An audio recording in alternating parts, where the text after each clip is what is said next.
Good morning, everybody. Our morning obeisances. Welcome to Sri Chaitanya Saraswat Mott, London, and the Bhakti Yoga Institute. We're very happy to welcome you all here today for the first of 10 Sunday mornings, where we have the good fortune of having Keshavananda Prabhu here reading Search for Sri Krishna, Reality the Beautiful by His Divine Grace, Śrīdhar Dev-Goswāmī Maharaj. And we encourage everyone to participate, please. It does make the experience more rich for everybody. So please do raise your hands or preferably type your questions in the chat. We'll pass over now to Keshavananda Prabhu. Hare Krishna, Jai Gurudev. Good morning here in London. I'm looking on the screen, so it's probably, I don't know when it is in Brazil. Must be quite late, I would think, or I don't know. And all the devotees around the world. It's so wonderful to see you all. And yes, welcome. We'll begin with our auspicious mantras, our auspicious invocation.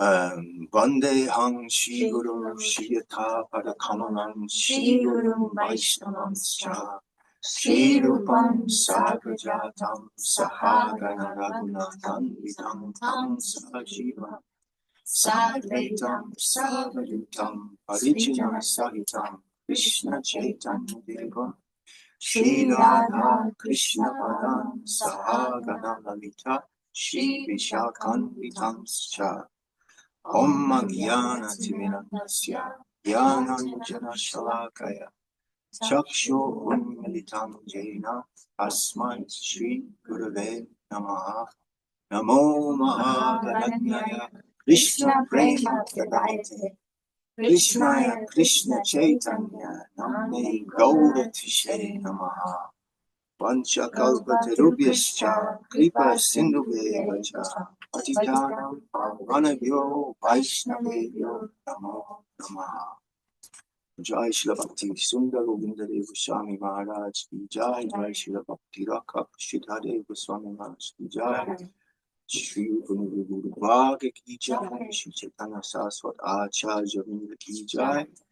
Srila Bhakti Ranjan Guru Sudha Maharaj Ki Jai. And Tuti devotee Ki Jai. The assembled here devotees, the assembled, I keep going this way because that's where I'm looking to see all the devotees on the screen around the world. Ki Jai. So we're very happy to have an opportunity to go through this book, The Search for Sri Krishna, Reality the Beautiful, this jewel, divine jewel. And that's what we're doing in this gathering. We're going to read this book, and we've allotted 10 weeks of 2 hours each, because we're not sure how long it will take, really. And we probably won't push it to the maximum 2 hours. If after an hour and a half or an hour and 3/4 we come to a suitable place to finish for that week, we'll finish there. And apart from anything else, to give our translators a little break, we'll have a 5-minute break in 1 hour. That enables us to do whatever we need to do in that 5 minutes, and it gives the translators a little break, because we know that that is an intense concentrating service. So when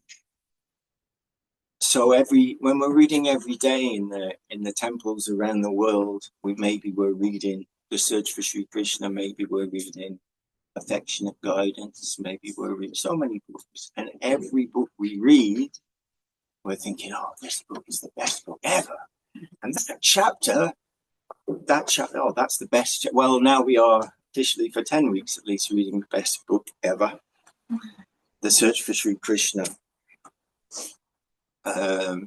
So we can begin without further ado. And when we turn to the first page, there's this beautiful shloka that gives us a little taste of who and what Maharaj is going to be, Guru Maharaj is going to be talking about. Lila premna priyadikyam madhuryam venu rupayo ichasadharanam proktam govindasya chatushtayam. From the Chaitanya Charitamrita Madhya Lila. Krishna has 4 super excellent qualities. His wonderful pastime, his wonderful associates like the gopis, who are very dear to him, his sweet beauty, and the sweet vibration of his flute.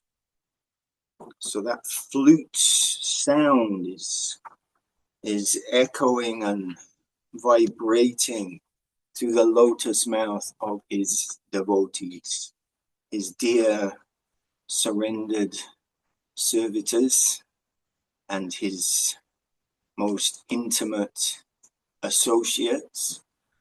So these books that were compiled and put together so beautifully by Srila Goswami Maharaj and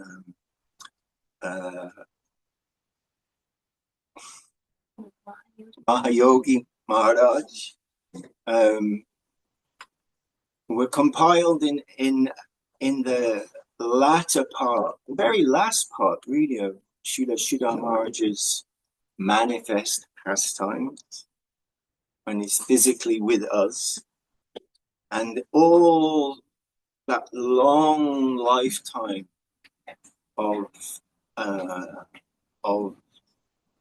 service, sublime service to Srila Saraswati Thakur, Prabhupada, to his Gurudev, and his service through all those years, including the famous pastime of Saraswati Thakur's disappearance, when Guru Maharaj called to sing Shri-Rupa Manjari Pada, and the mystical transmission of the current of Rupa Goswami, going into the heart of being imparted, being passed, being lovingly moving through the current from Saraswati Thakur to Srila Guru Maharaj. And in those latter years, when the Westerners began to come and were allowed admittance by the mercy of Srila Bhakti Sundar Govinda Dev-Goswāmī Maharaj,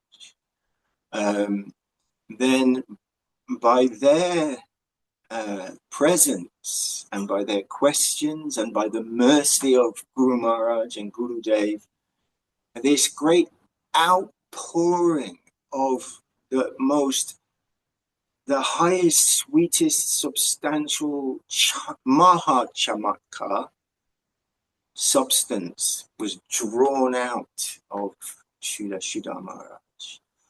And with their first reel-to-reel tapes, the old ones without the cassette, and then the cassettes and the microphones holding, then the talks, the Krishna Katha of Srila Guru Maharaj was captured, was drawn out and captured.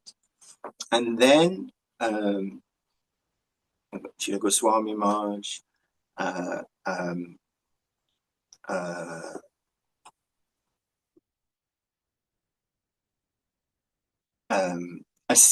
assembled those talks into books.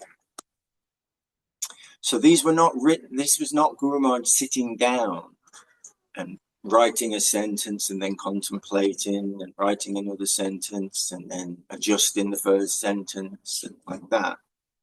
this was we have this expression, stream of consciousness. Well, this was stream of Krishna consciousness, just flowing without any impediment or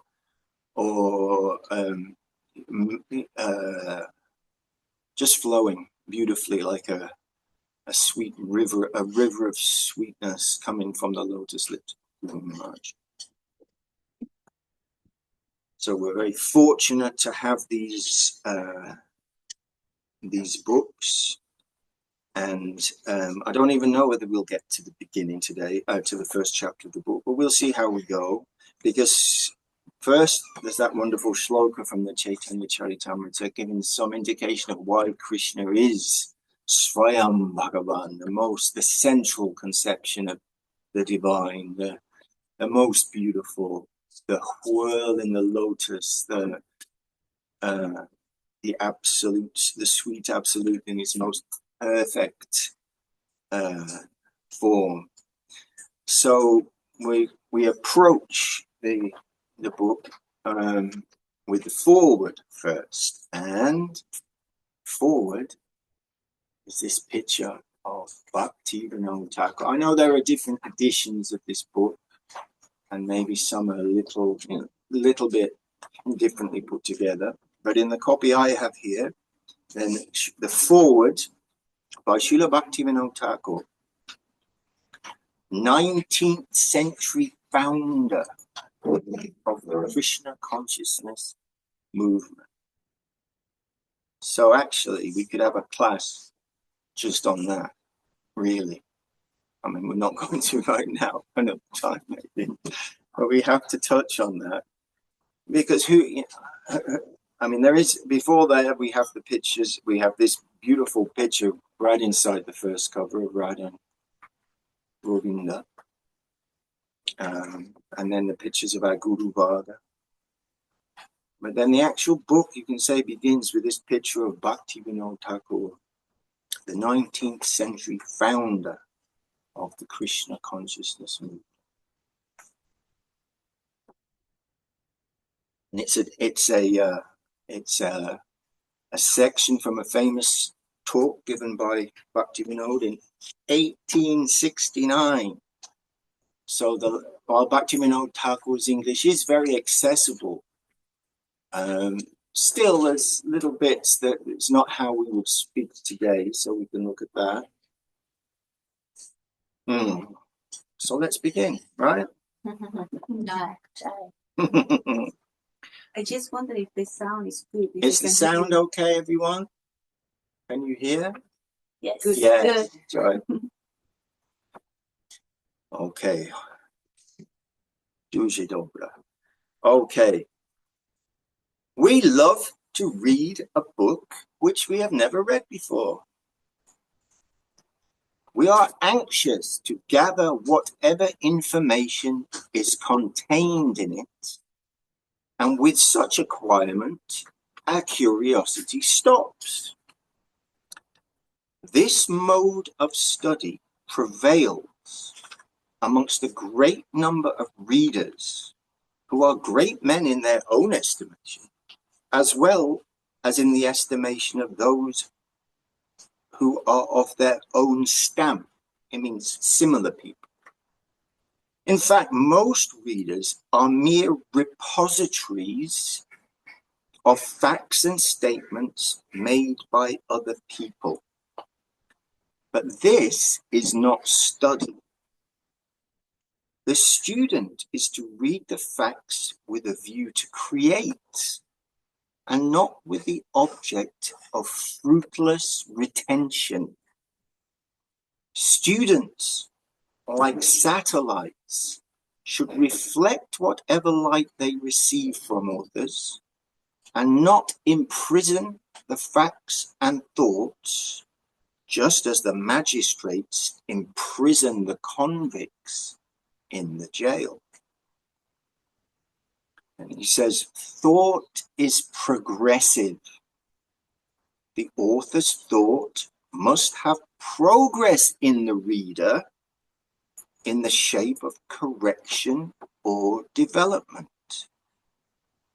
He is the best critic who can show the further development of an old thought, but a mere denouncer is the enemy of progress and consequently of nature. Progress certainly is the law of nature, and there must be corrections and developments within the progress of time. But progress means going further or rising higher. The shallow critic and the fruitless reader are the two great enemies of progress. We must shun them. So Bhaktivedanta uses this word critic here, and the synonyms of critic are reviewer or evaluator. So when we get a book and we're reading it, that's what we're doing. We're being a critic. We're being an evaluator. We're evaluating that book to see its worth. And Bhaktivedanta Thakur will go on to say that actually no thought or book is useless, can be applied. And what's the purpose of it? What is the purpose of this information? Is it just to stay in your head? So now what Guru Maharaj would call, I am the master of many keys. I just want to be the master of many keys. I want to know so many things. And I'll keep them in my head and I'll just be the same, except I've got a lot of stuff in my head now, right? And Bhaktivedanta Thakur said that's not what evolution is. Why this divine knowledge will come to you. What? So you can keep. It's to, what were his words? It's to adjust you and change you and be an impetus to your development. And Srila Guru Maharaj, I can't remember the exact words, but it was something like when he was being asked questions in that spirit, he said, I am not an information desk, you know, just here to, because you want to know this, that, and the other. What's the purpose of that? What is the purpose of that? And we know from the Bhagavad Gita that we should come and respectfully inquire but that leads us to the land of service if we're actually listening and honestly digesting. And then for the most part, the questions stop. I mean, we may have some practical questions and we may have some philosophical or theological questions, but not just to collect information for the sake of it. So this is the point that Bhaktivedanta Thakur is making. What's the purpose of reading, especially a spiritual book? Not just to acquire some knowledge.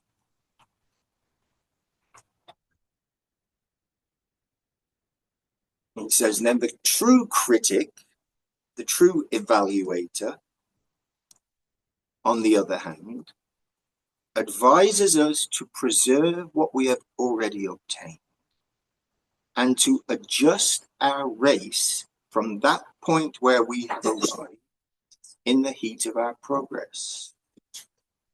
He will never advise us to go back to the point whence we started, as he fully knows that in that case there will be a fruitless loss of our valuable time and labor. He will direct the adjustment of the angle of our race at the point where we are. So we've come from so many backgrounds. We've acquired so many things, and none of them, and they brought us to where we are. And where we are is inconceivably wonderful because somehow or other we're hearing the words of Shuddha Shuddhama. So we will see everything in the light of that experience. Then he says, this is also the characteristic of the useful student. He will read an old author and will find out his exact position in the progress of thought. Progress of thought. We're going to come again and again. Krishna's alive. Reality is dynamic. It's moving and he's abhigya swarat, independent and can do what he likes, how he likes to do it, when he likes to do it, if he likes to do it. It's his prerogative. So he will read an old author and we'll find out his exact position in the progress of thought, in that dynamic way. What's his standing? He will never propose to burn a book on the ground that it contains thoughts which are useless. No thought is useless. Thoughts are means by which we attain our objects. Should I do this? Should I do that? The reader who denounces a bad thought does not know that a bad road is even capable of improvement and conversion into a good one. One thought is a road leading to another. Thus, the reader will find that one thought, which is the object today, will be the means of a further object tomorrow. It will move. Thoughts will necessarily continue to be an endless series of means and objects in the progress of humanity. Not just, that's how it works. And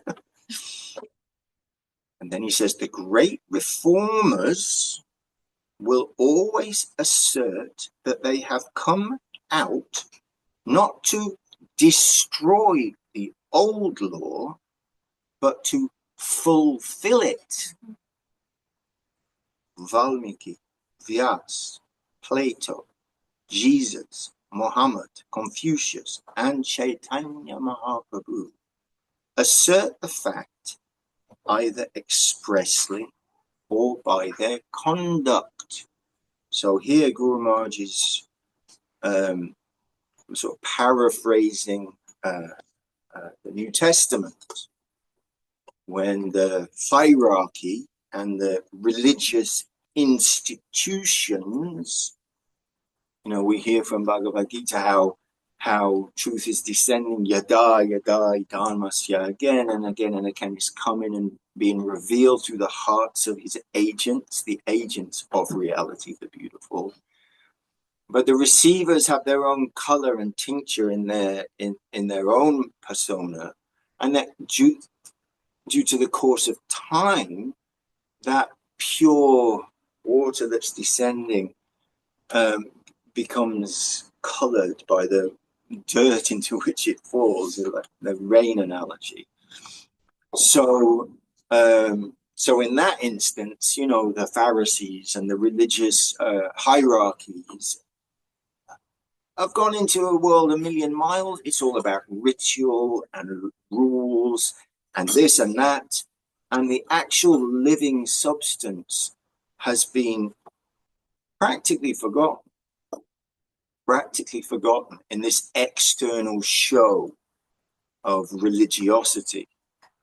So while they're saying, and the same with Mahaprabhu, he's bringing the living current of the sweet absolute, and he's breaking those formal structures that have grown up. But he's not doing that to destroy the current, the wave of reality, the sweet wave of reality. He's doing that to reinstate, to fulfill, to wake us up and bring us back to what is important. So all those great reformers assert the fact either expressly or by their conduct. I mean, Mahaprabhu was dancing through the streets with Haridas Thakur and so many. This was as unheard of. We can't really understand in the modern world how unheard of that was, how shocking and inconceivable to the structures of society and religiosity of the time, and even today to an extent. So our critic, Guru Maharaj says, our critic, our reviewer, our evaluator, however, may nobly tell us that a reformer like Vyas, unless purely explained, may lead thousands of men into great trouble in time to come. But dear critic, study the history of ages and countries. Where have you found the philosopher and reformer fully understood by the people? The popular religion is fear of God, and not the pure spiritual love which Plato, Vyas, Jesus, and Chaitanya taught to their respective peoples. Whether you give the absolute religion in figures or simple expressions, or teach them by means of books or oral speeches, the ignorant and the thoughtless must degrade it. So he said, this is a normal thing. What can we do? That they shouldn't have said that? So we know that, you know, many people will say, oh, I'm not following any spiritual religious path because of all the wars, that it's just causing war, fighting this, that, and the other. Well,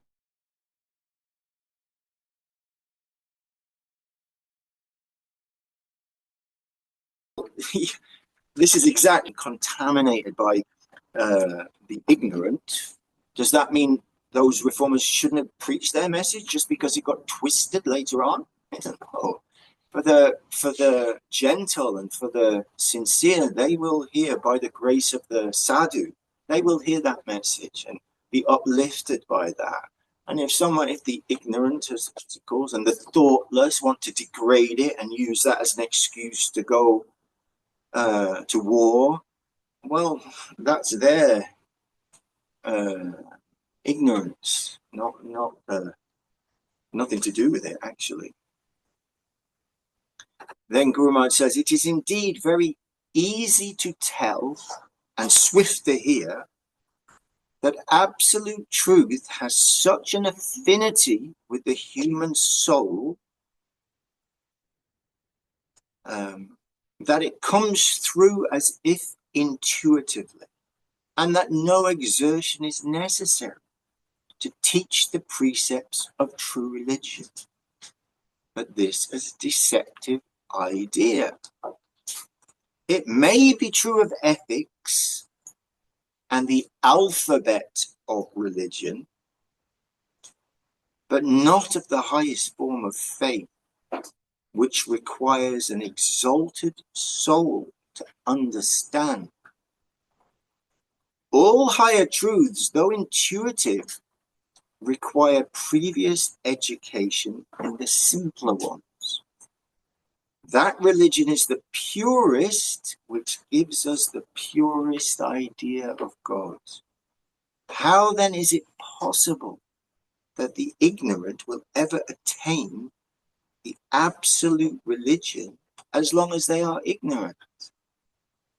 So we can say, oh, well, you know, it's intuitive, we're all part of God, you know, and like he says that the ABCs, we may be able to intuitively understand if we're watching the sun going down and we're feeling, oh yes, just look, God is great, and those things, yes, some foundational understanding and appreciation.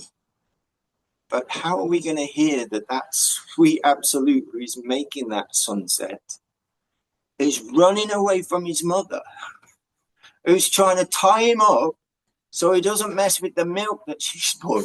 You know, impossible. It's impossible. Some, you know, ABC religiosity, you know, spiritual path. Yes, we can understand that. It's not wrong, but it's just the beginning. Oh, I'm very small. This is very, very big, and somebody seems to be behind it. Yes, but by unless we have that contact with where does he say it? Anyway, we'll get to that. Without someone who knows, someone who who lives in that land. So then he goes back to say, we are not to scandalize the Savior of Jerusalem or the Savior of Nadia for these subsequent evils.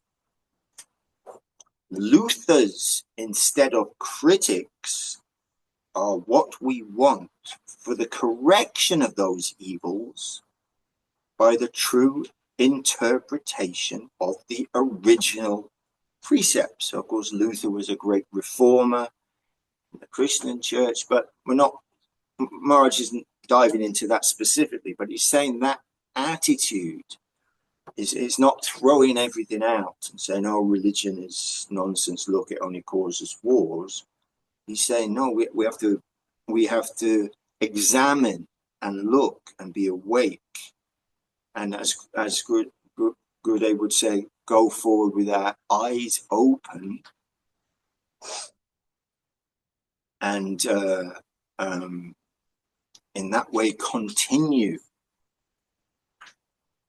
Then he says, God gives us truth as he gave it to Vyas when we earnestly seek for it.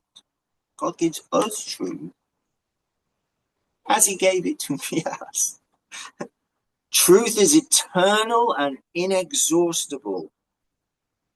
The soul receives a revelation when it is anxious for it, when it wants it. You want it? Is that what you're looking for?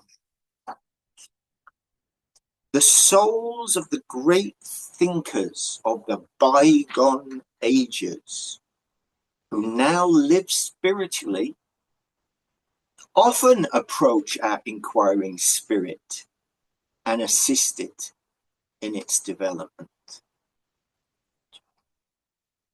And every day we're remembering, we have all the appearance days, all these personalities who are living and who says, often approach our inquiring spirit and assist it in its development. Thus, Vyas was assisted by Narad and Brahma.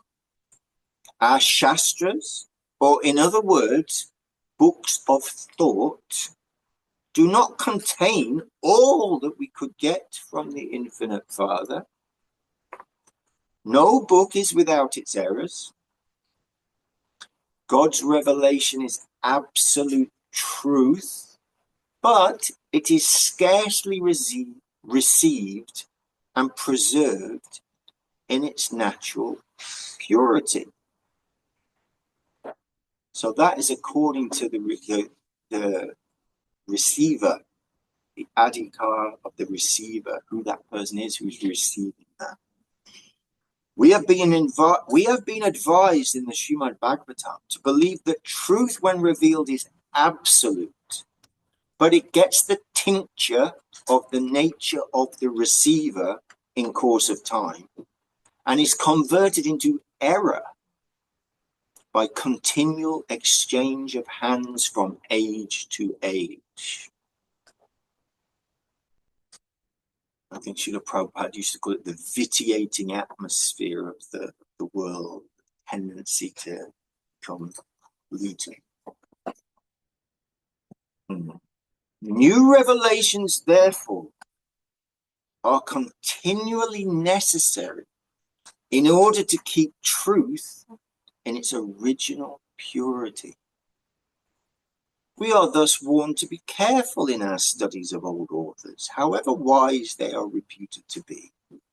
Here, we have full liberty to reject the wrong idea, which is not sanctioned by the peace of conscience. Revolutionary stuff from Bhaktivedanta Thakur, and the antidote to all kinds of like fundamentalism. Well, it says it in my book that this is this and this, that's the final word, and if you're not accepting that, that kind of thinking is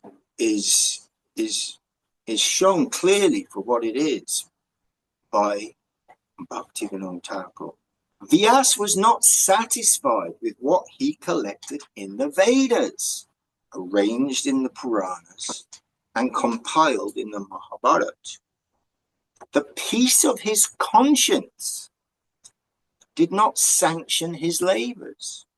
It told him from inside, no, Vyas, you can't rest contented with the erroneous picture of truth which was necessarily presented to you by the sages of bygone days. So you have collected so much, but that's not the end of the story. You've got your own inner conscience. You must yourself knock at the door of the inexhaustible store of truth. You must do that, from which the former sages drew their wealth. That door. Go up to the fountainhead of truth, where no pilgrim meets with disappointment of any kind. Vyas did it and obtained what he wanted. And we have all been advised to do so. Then I've just realized, I hope the translators are following me, because I jump around a lot. It's not just following the text, but see Hari Gopal is Lila Shakti's and Lila Shakti is. Okay, I'm sorry, but anyway, I'm trying to remember. So we'll go back. Liberty, liberté. Liberty then is the principle which we must consider as the most valuable gift of God. You know, this free will that we refer to.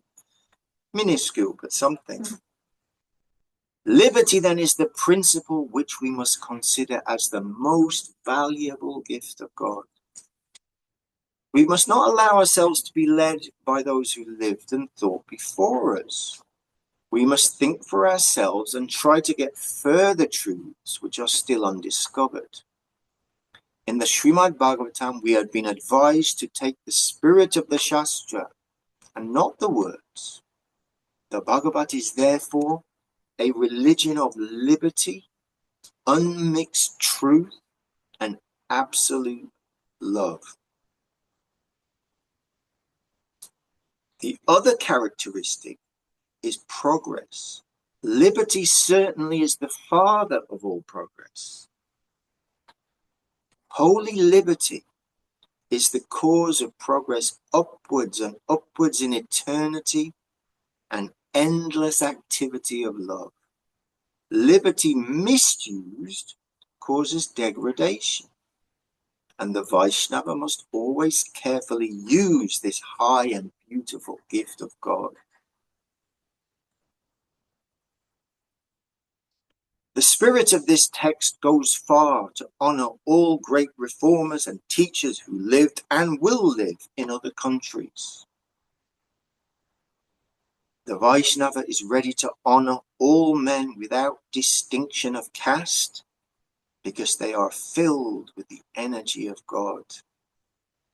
So how universal is the religion of the Bhagavad?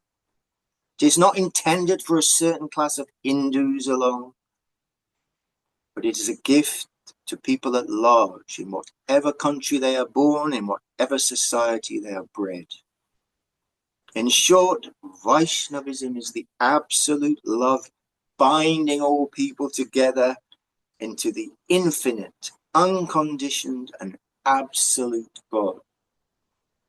May peace reign forever in the whole universe, in the continual development of its purity, by the exertion of the future heroes. This is Bhaktivedanta Thakur. So he's talking about, Srila Guru Maharaj, Srila Prabhupada, Srila Gurudev, of the future heroes who will be blessed according to the promise of the Bhagavad, with powers from the Almighty Father, the Creator, Preserver, and Annihilator of all things in heaven and earth.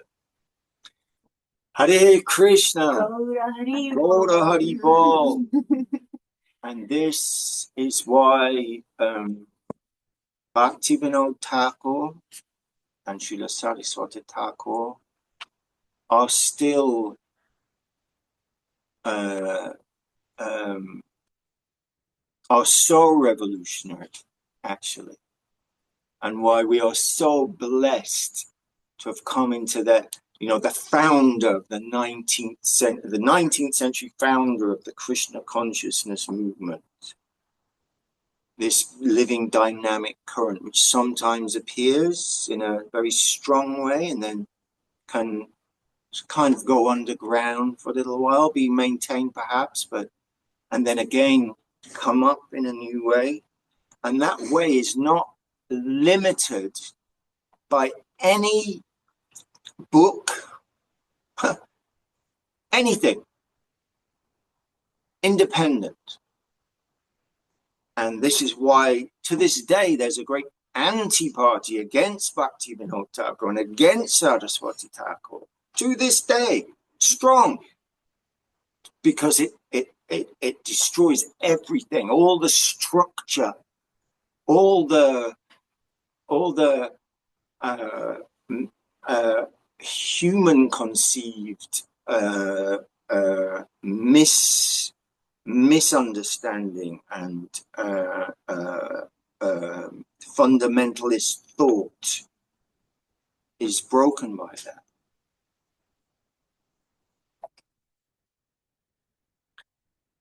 So we've been introduced to what a book is for. Why do we have a book? What's the purpose of a book? And Srila Bhaktivedanta Thakur showing us that thought is progressive, human life is progressive, and it's absolutely free and cannot be contained so easily. And we know it cannot be contained at all like that. But it can be held, it can be, not the word's not captured, but it can be in the heart of the Vaishnava. That's the living substance. Tamara Hridaya Sada Govinda Vishram. So when we have that connection with the Vaishnava, then we are being drawn into this, the living current, the living substance, which is free and beautiful and wonderful and dancing. So Jai Srila Bhaktivedanta Thakur.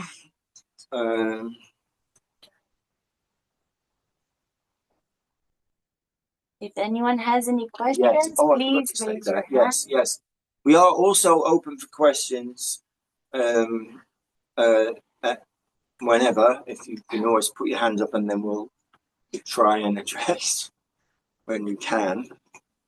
I have a question about this divine flow and you know how should Bhaktivedanta Thakur was saying new revelations will come and fresh truth will be revealed. And really this can be taken like from like different levels into different levels of subtlety. Really, actually, sometimes I think we're all in a class together and how like what is extracted by everyone may be different and have a different coming from a different angle and a different inspiration.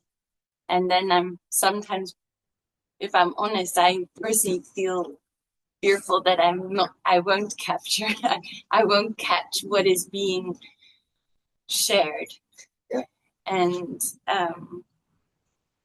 it is so encouraging how Srila Bhaktivedanta Thakur is saying is, the soul receives a revelation when it's anxious for it. The souls of the great thinkers of the bygone ages who now live spiritually often approach our inquiring spirit and assist it in its development. And it reminds me of Loyam, really, if we're anxious to capture it and really eager to understand what is truly Gurudev's message, then they will help us. Yes. But any thoughts from yourself on this would be very much appreciated. Yes, well, I mean, wasn't there one time when they were all coming in the very early days from across the river? Many of the big personalities were coming across the river to see Srila Guru Maharaj after the disappearance of A.C. Bhaktivedanta Swami Maharaj, Srila Prabhupada Ki Jai. And they were, you know, trying to run the society and so many things and this, that and the other, and discussing so many things. As they're leaving, Guru Maharaj says, don't forget that we are messiahs of free love. Right? Now, we are cautious because we know who we are. But we have to know the conclusion as well. So we're always wanting to move under the guidance and instruction of the Vaishnava. Having said that, you know, I think Srila Prabhupada used to say you need to be able to fly your own airplane. Not what was that? Who was it? Was it Professor Sanyal? There was one of those personalities. He wouldn't do anything unless a Vaishnava told him to. So they'd all be going to Varanasi and they'd all go to the railway station and they'd all jump on the train and he'd be stood on the platform. Why are you stood on the platform? Well, no Vaishnavas told me to get on the train. You know, that's an extreme example of not move. Well, of course, we want to be. We need higher shelter. We need higher shelter. But then ultimately, that shelter is trying to, you know, develop us that we can, you know, we hear all the time, Gurudev, oh, what should I do here, Maharaj? You say, well, you know, what are you doing? You know, I'm here, but and we know that the map is not the territory. We have so much instruction, but we have our individual lives and an individual, extremely unique set of circumstances that are presenting themselves to us. But how am I going to surrender to this, and how am I going to digest this and find the way through and with the right angle of vision? So of course we're considering, you know, but the Vaishnava wants that for the disciple, wants them to grow in their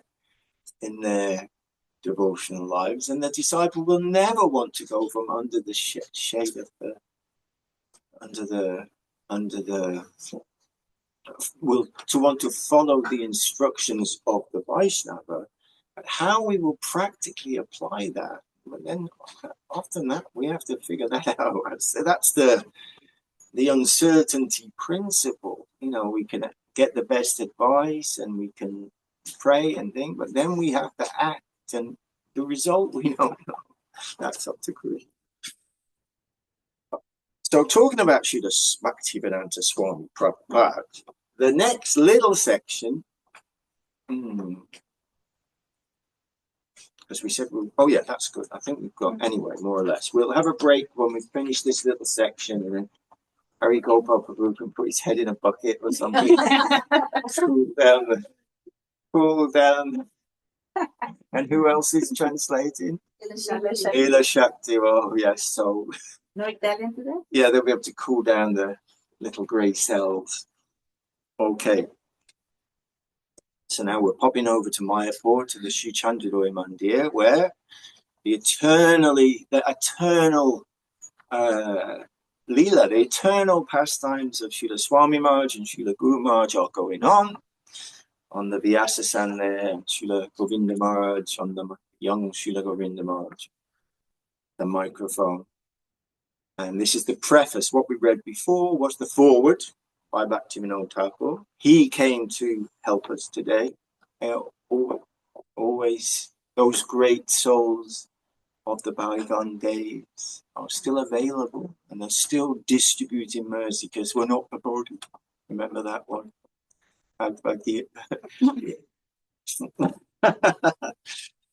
So, this is the preface by Srila Bhaktivedanta Swami Prabhupada, Founder-Acharya of the International Society for Krishna Consciousness. And it's from that meeting.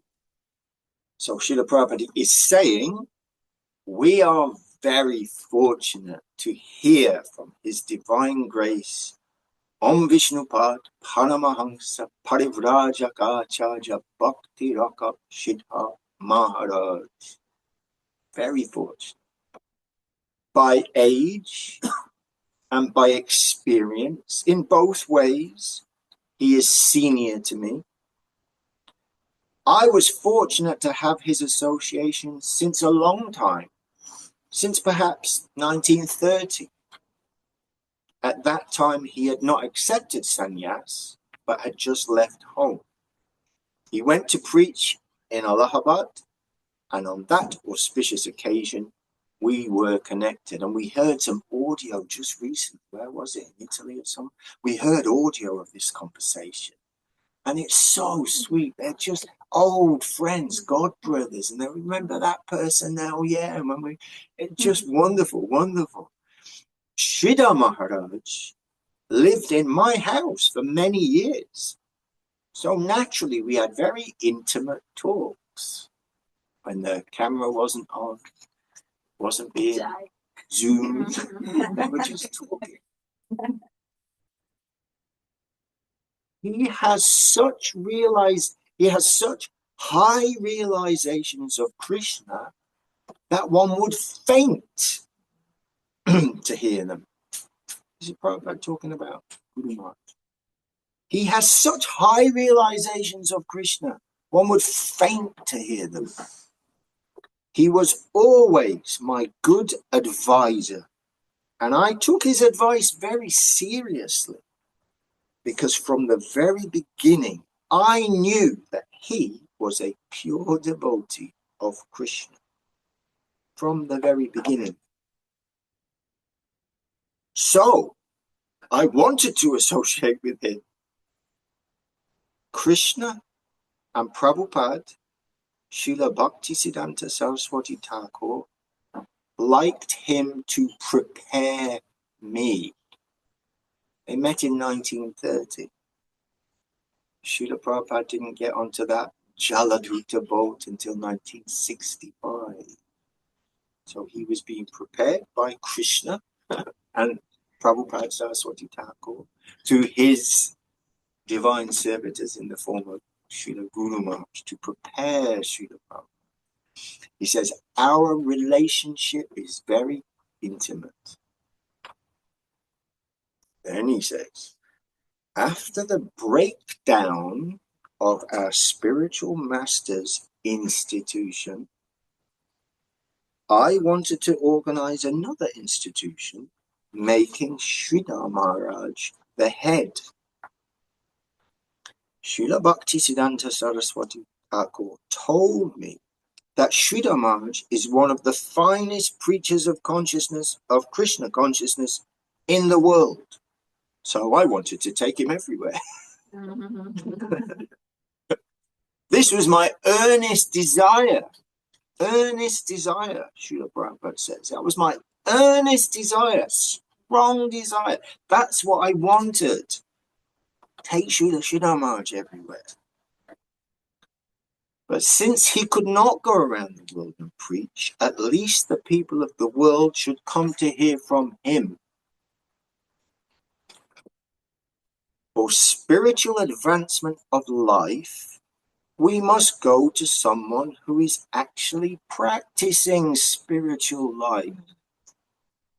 So if one is actually serious to take instructions from a Shiksha Guru or instructing spiritual master, I can refer him to one who is the most competent of all my god brothers. This is Bhaktivedanta Śrīdhar Maharaj.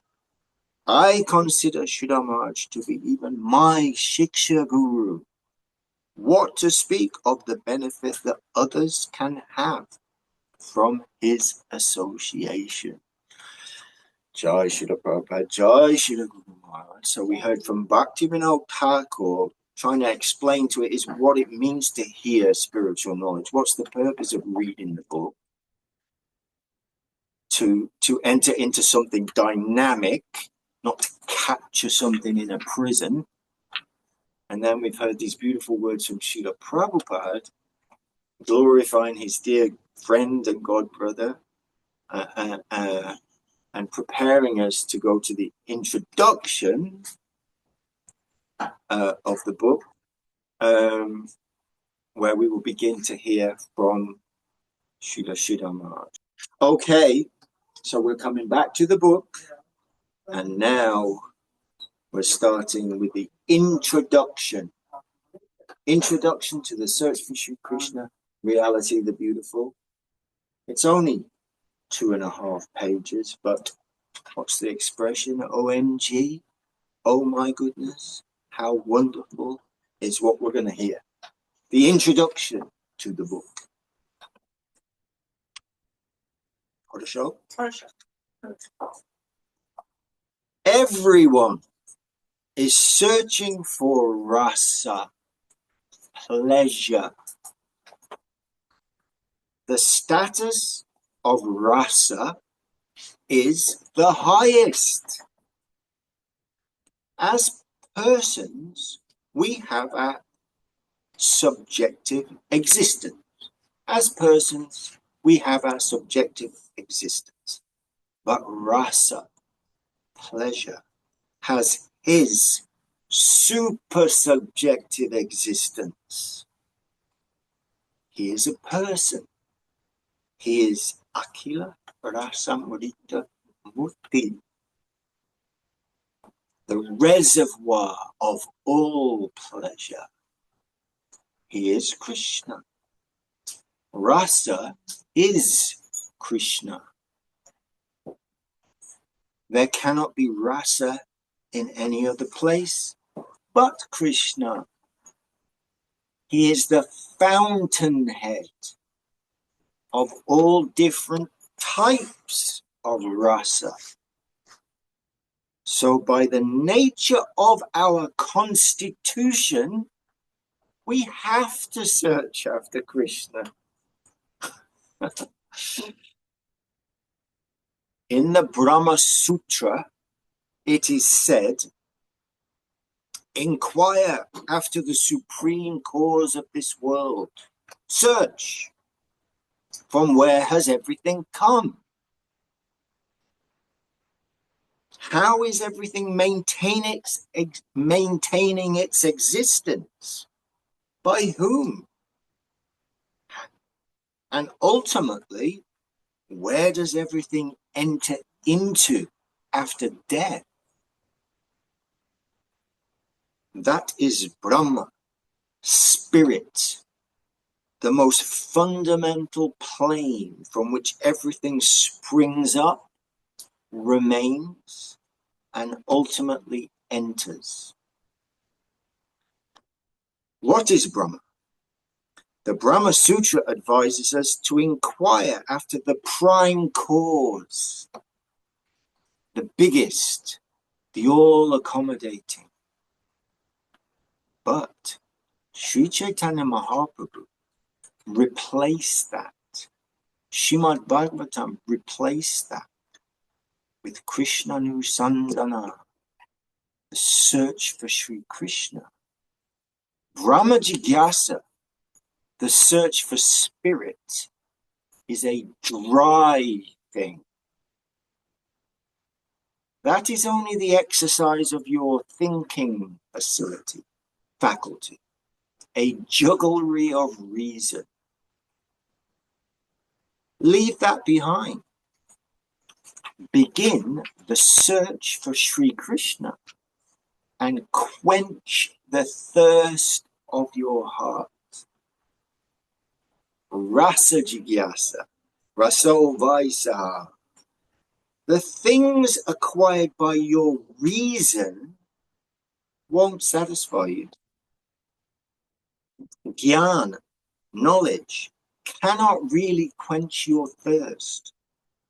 So instead of Brahma jigyasa, accept Krishnanusandhana and begin the search for Sri Krishna. Where is Krishna?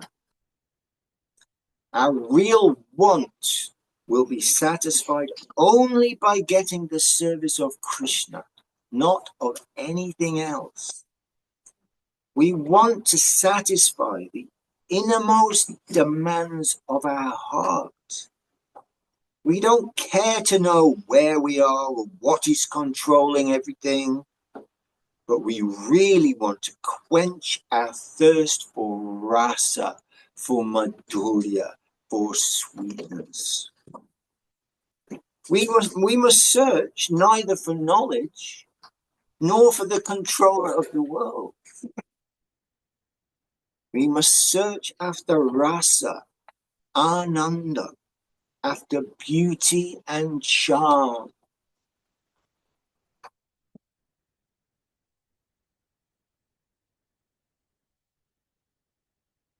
Sri Chaitanya Mahaprabhu and Srimad Bhagavatam have taught us what to beg for, what to pray for, what to want.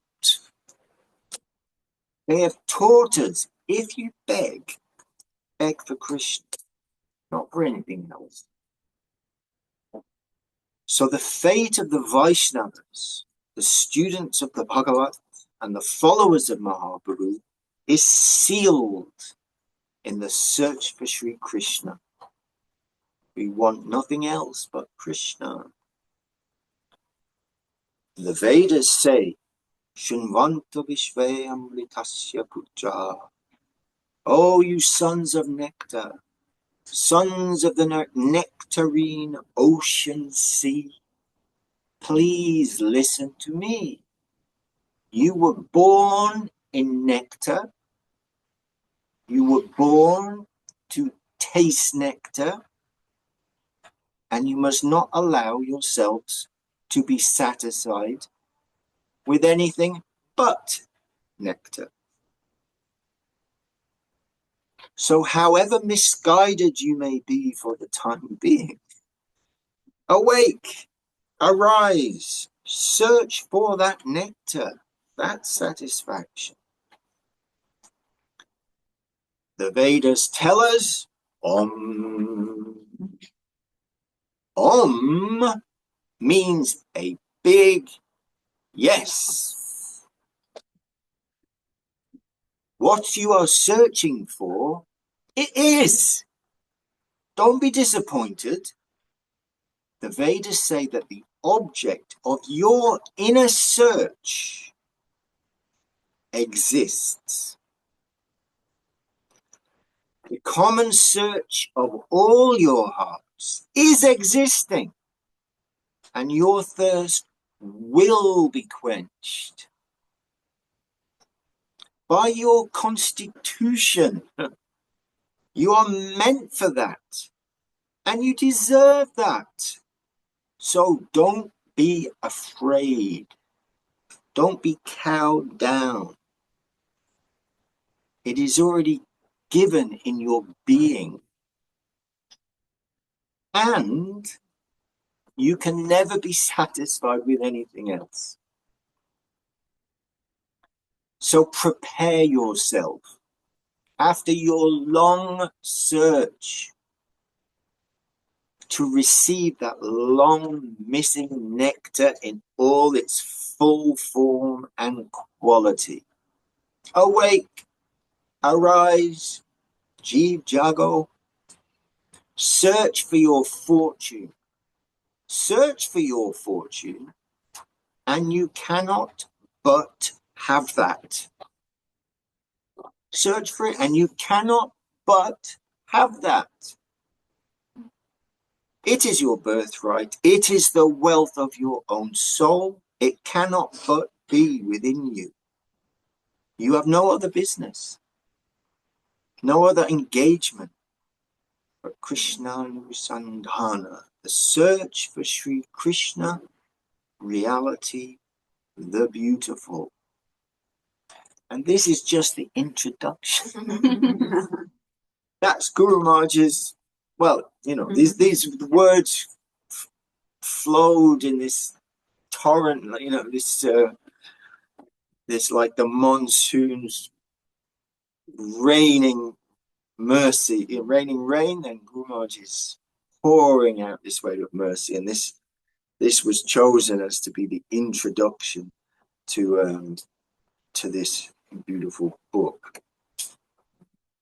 So now it's sort of decision time, because the next chapter, that was only 2.5 pages of nectar, but the next chapter is a little longer. So I kind of can't remember what it was, just 1 or 2 we'll do next week. We could just check if anyone has any questions. Yes. Feel free to ask anything or share what's on your mind. Hare Krishna, Krishna Krishna. If there aren't any questions, we can continue to read, but any question? Give it a second. Still warming up. Okay. Okay. How to show? Just a thought I had about searching for that inner that birthright that's within us. But then I'm thinking of those that are still like looking to Brahma Jigyasa and not Rasa Jigyasa, and don't know that what they're searching for. And I'm just thinking of those that are in search of their birthright, that do not know what to search for, that it is Sri Krishna reality, the beautiful. Yes, right. He's telling us really what it is. We don't even know. Yeah. And if we can, I think everyone here, we can sort of we've been granted the vision to understand that wherever I may be in my development, we kind of understand that point to some degree, that it's the sweetness, and it is a wonderful, and it's easily expressed when we're meeting people. And when we're doing programs and talking with people, Guru Maharaj is so high, but he's so accessible. He presents so perfectly these beautiful Siddhanta, refined Siddhanta, very, very accessibly, and this is a wonderful example of that people, someone may say, well, I'm not really interested in philosophy, or I'm not interested in religion or so many things. But if you ask them, well, are you interested in pleasure? Then how are they going to say no?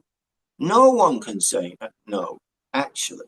How they're trying to extract that pleasure, that may vary considerably, and sort of counterintuitively that substance actually manifests when the table is turned and the giving propensity is nurtured and comes up. What we heard Gurudev saying last night of maximum giving, minimum taking, and then unavoidably, then that the essence of joy and sweetness, sweetness himself, Rasa is Krishna,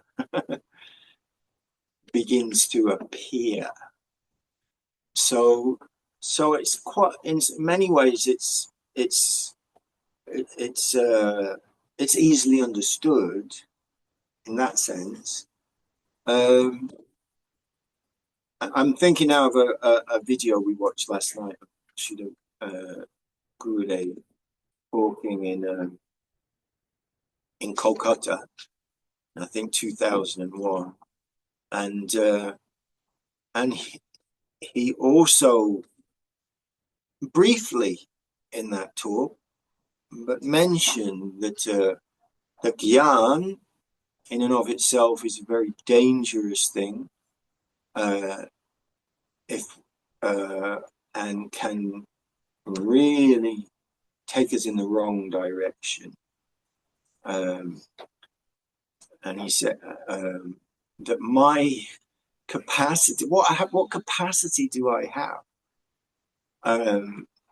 by neurons firing one to the other in my puppy, misguided, twisted brain to have any touch of the adoxaja, the transcendental, that which has no touch at all of this material, misconceived plane.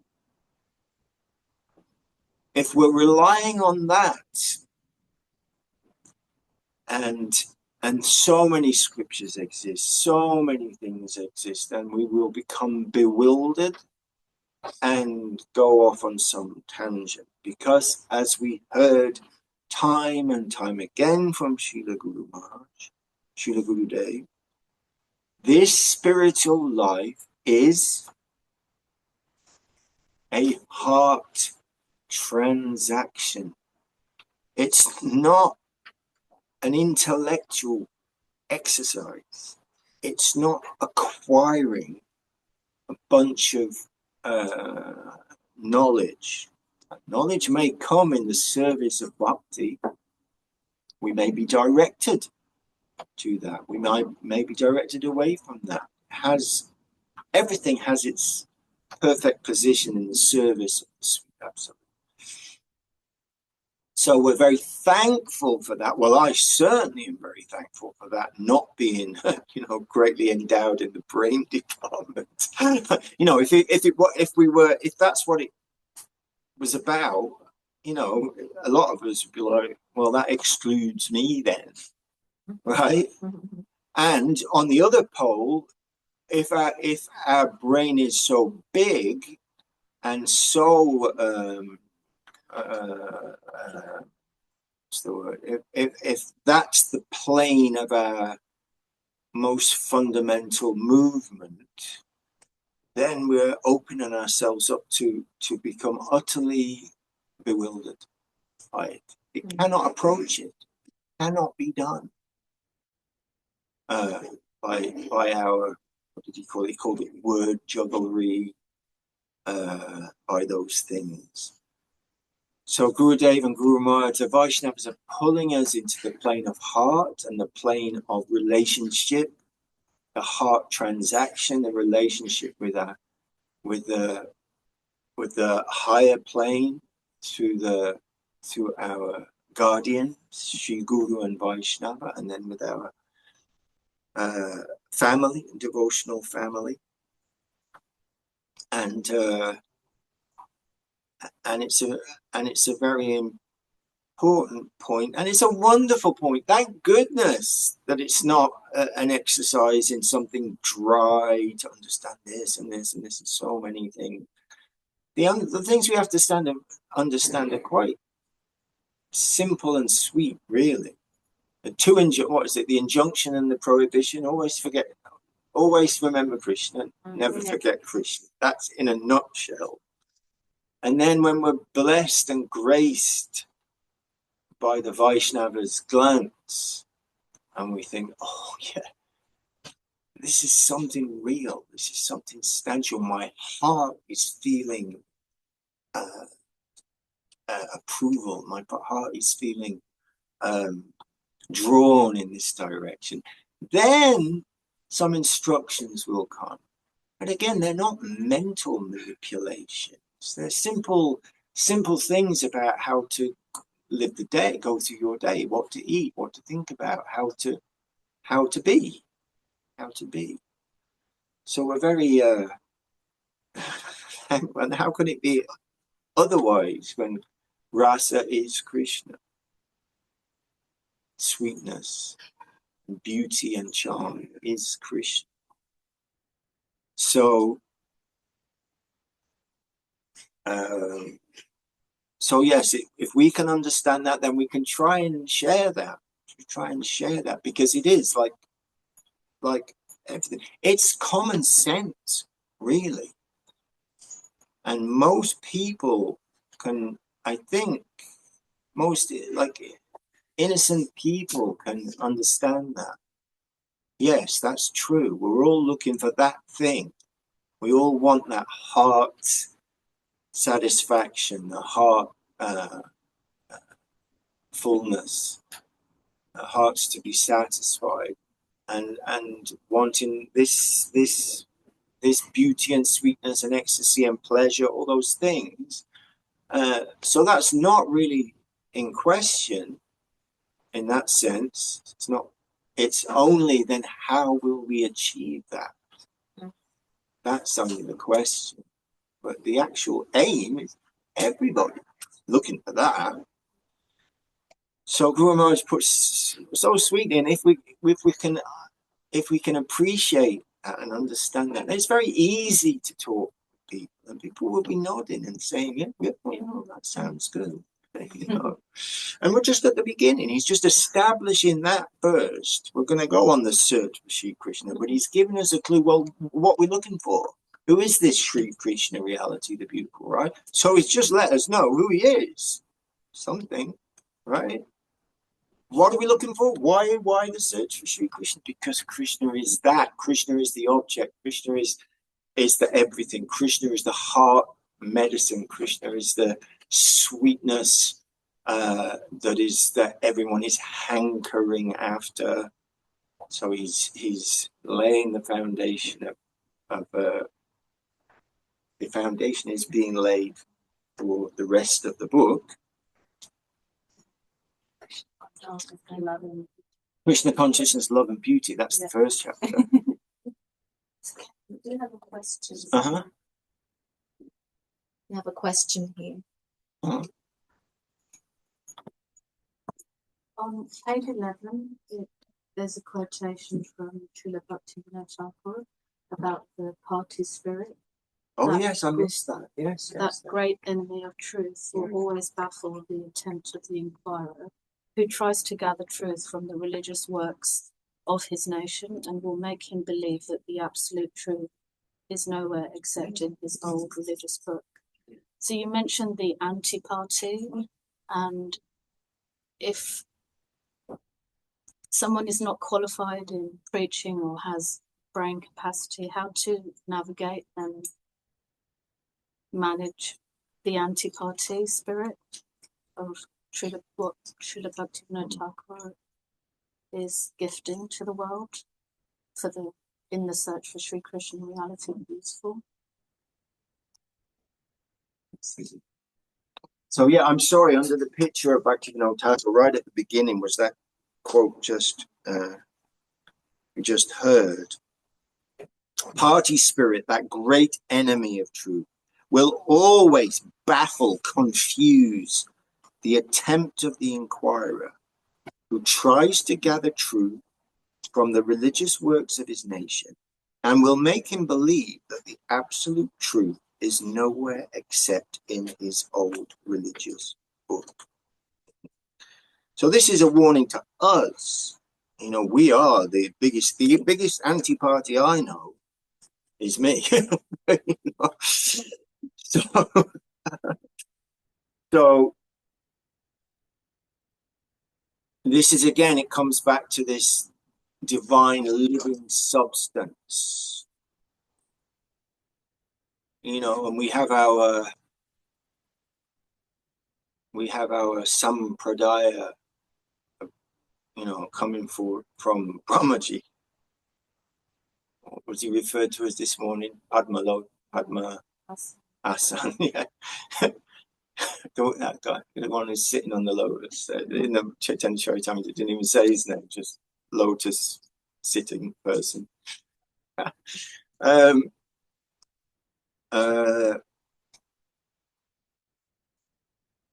And I know in the front, I think of like Bhagavad Gita as it is, it has the names, and in our the song we sing of the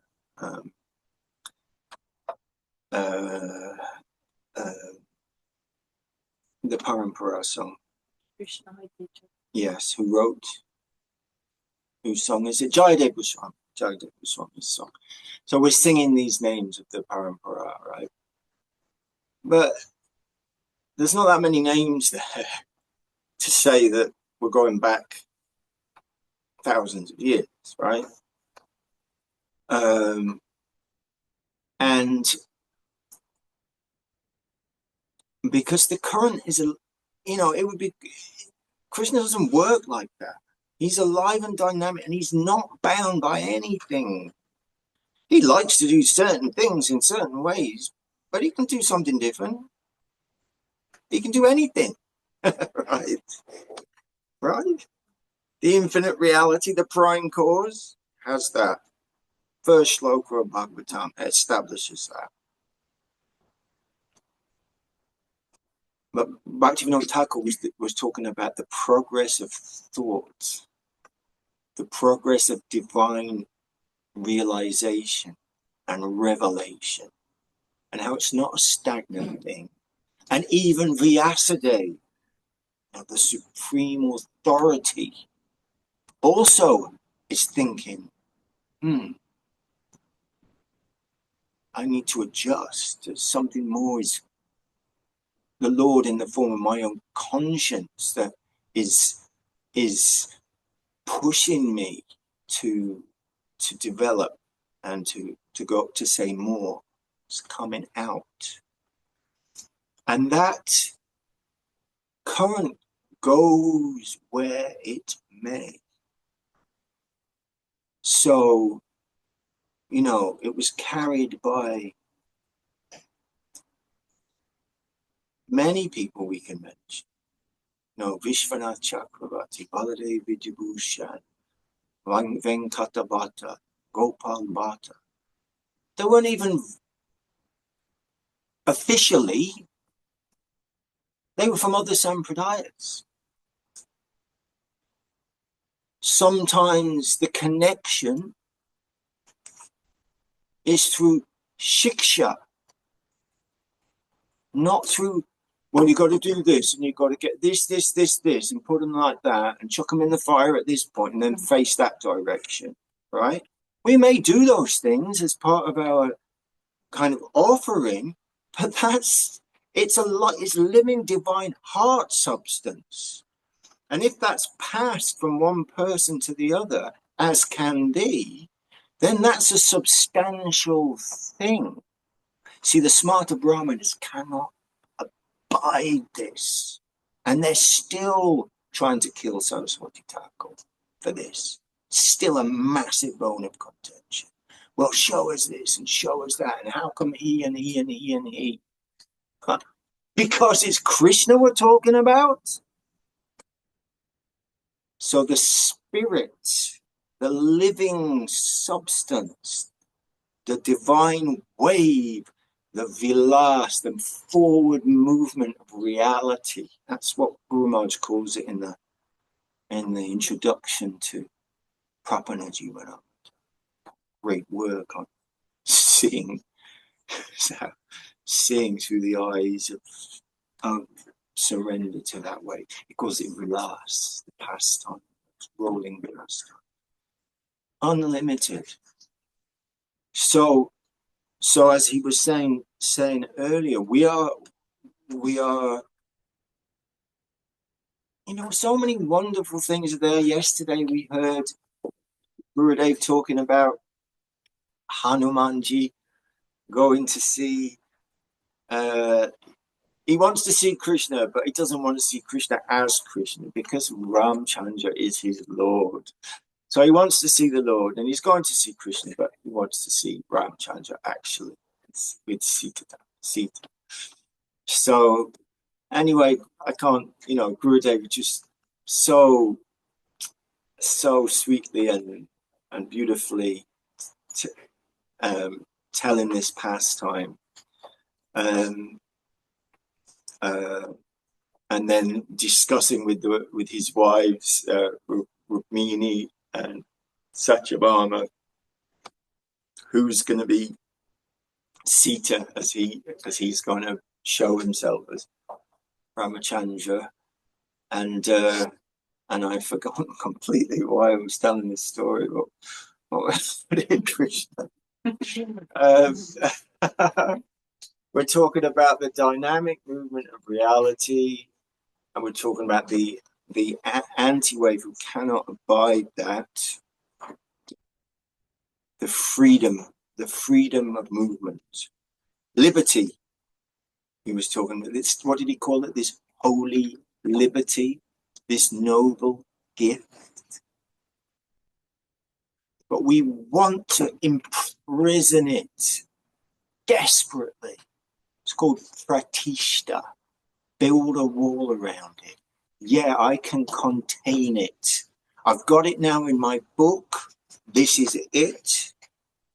Doesn't mean we're throwing out all the books. Doesn't mean that at all. But how are we receiving that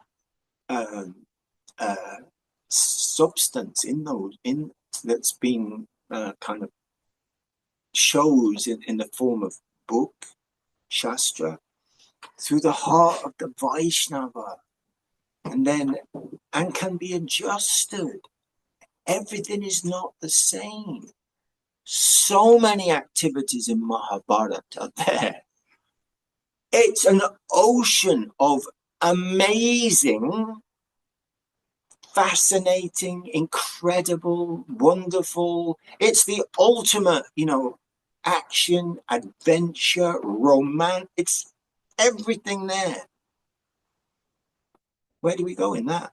And what does Guru Maharaj say? It's where Mahabharata reaches its most perfect, that we will take from that ocean of divine sound.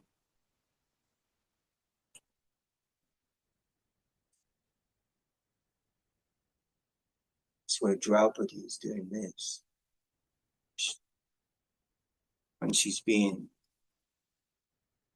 molested in the assembly, fighting, cannot fight.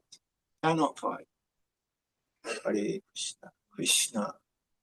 That is coming to the hearts, dealing with the Vaishnava. Otherwise, so many scriptures for so many reasons. Gurudev saying yesterday, in the family, everyone has their role. They're not all the same. The children have got their things they do, and the wife and the husband, and like that. Everybody's in a different situation within the family. And then so many scriptures are there, so many instructions are there, so many things are there. So this living essence is very dangerous, because it can't be imprisoned, that we want to. And we see that is the natural or unnatural tendency of humanity, is to mess it all up. It's why you die, dharmasya. I have to come again and again and again to re-establish what is dharma, what is religion, and we start again. And And it leads, and it does, it leads that kind of, I have imprisoned the absolute and now I know. And if you go outside of that, you know, it's not good. Is there, you know, and can be extreme in its reaction to that. So, so that's an ongoing thing. And Guru Maharaj just talk about the uncertainty principle, you know, the divine uncertainty. Krishna is whimsical and whimsical, we've heard. But he lives in the heart of the devotee. And the devotees are kind and generous and merciful and affectionate and sweet. So in that, so we are held and nurtured and encouraged and by their affectionate glance and care. So,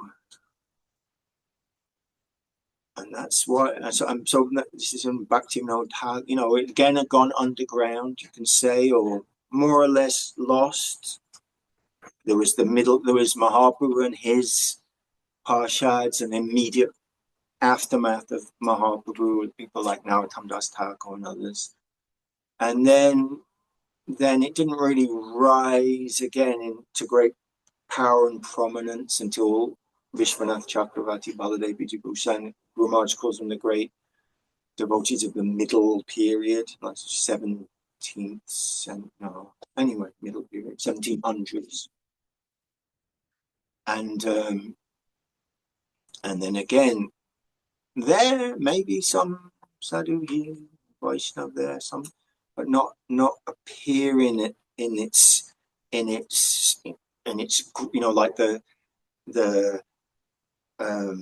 flower, the lotus is growing and it has some spurt of growth and the opening begins then, and then again covered, really, you know, that before Bhaktivinoda Thakur, what was showing us Vaishnava was not really, it become very contaminated, and you know, the world had got hold of it, people had got hold of it, and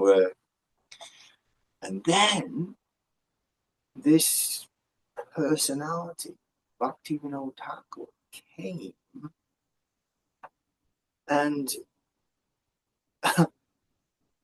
like a sun rising in the dark world, and with his, can say, modern, it's the first of the modern Vaishnavas, you could say.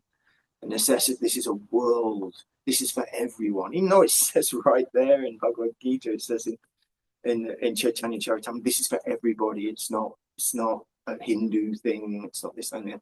He established that and gave us the understanding that this is not a sectarian party thing. You cannot capture it like that. It's for everyone. It's absolutely free and independent. It lives in the hearts of the saints, and we will approach all that previous thought and previous development through the eyes of our guardians, who will affectionately nurture and enable us to take that on, to understand that, and to go forward in a living way, to be alive, to be conscious first, and then Krishna conscious. But it's not what you want to hear. If it depends on, well, my father was so-and-so Brahmin, and his father was that, and if you ain't, you know, it's laughable and distasteful that you're giving Brahmin initiation to this person or that person, and we want to see the exact line of this, and oh well, this one doesn't even fit in that one. So it's strong still, and it's Christ had the same thing, actually, same sort of situation. That's because of the world being what it is and people being what they are. I'm just feeling very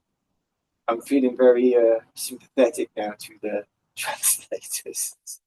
So I've been banging on. Anyway, I think if we don't have any questions, we can start to wrap up, really. It's a lot. Well, thank you for your patience.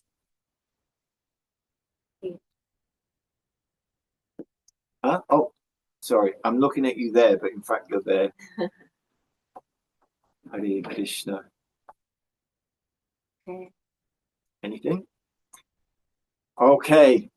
Jai Srila Bhakti-Acharya Dev-Goswāmī Maharaj ki Jai. Jai. Srila Bhakti Sundar Govinda Dev-Goswāmī Maharaj ki Jai. Jai. Srila Bhakti-Vinod Thakur ki Jai. Jai.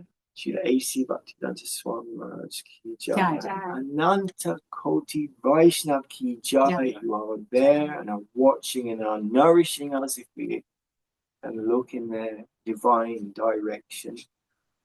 And our Sri Chaitanya Saraswati Acharya and our Srila Bhakti Ranjan Madhusudana Maharaj, tutti devotee ki Jai. Jai. And to each of you, I'm looking this way again, my Dandavat Pranam. And so next week we will continue with the next chapter, and then we'll flow with the book. Like I say, we've said 2 hours and 10 weeks. You know, we might be done in an hour and a half in 9 weeks. I don't really know, but we will continue at what seems like the right pace, and any feedback from you would be appreciated. We know everyone's busy and has got their lives going on, but we're happy to be with you all for a short time. Jai Gurudev, Jai Gaura Hari. Vancha Kalpatarubhyascha Kripa Sindhuvevacha Patitanam Bhavango Vaishnavebhyo Namo. And our appreciation to Keshavananda Prabhu. Everyone can agree that it's so much more rich reading it with someone like him rather than reading it on our own. So we're very grateful. And we encourage you to read over again what we just read today, and maybe even read chapter 1 so that you already have some thoughts about the chapter, and then it might also bring up some questions that we can share with you. So thank you, everybody. Happy Sunday. Jai Gurudev, Jai. Jai Gaura Hari.